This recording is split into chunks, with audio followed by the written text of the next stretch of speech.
si yow esprit la what's up RIP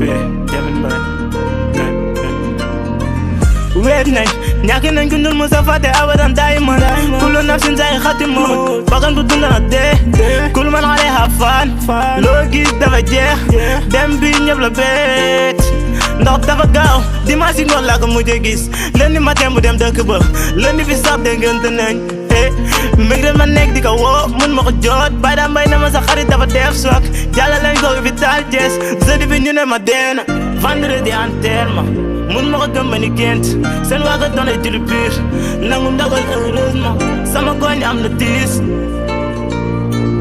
sama koñ am na tiis li yàlla ko sañ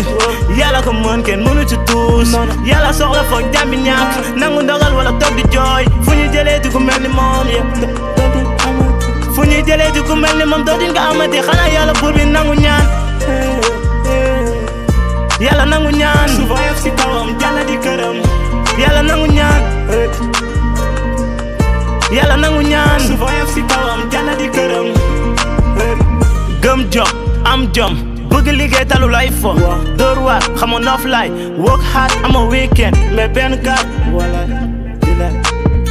walaay benn gaat sa funérailles ñëpp ko seede ni Jamil dafa baax am na yaar am na kersa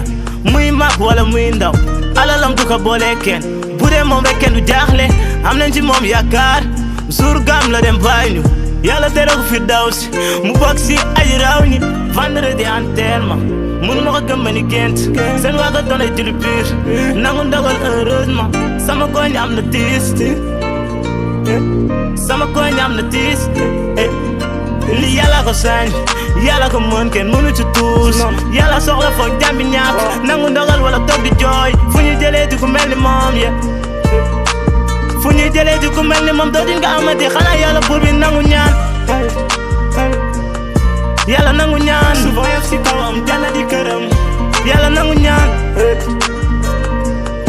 yàlla nangu ñaan su voyof si kawam jàlla di këram di ko jaale almaan xixon dëba yëpp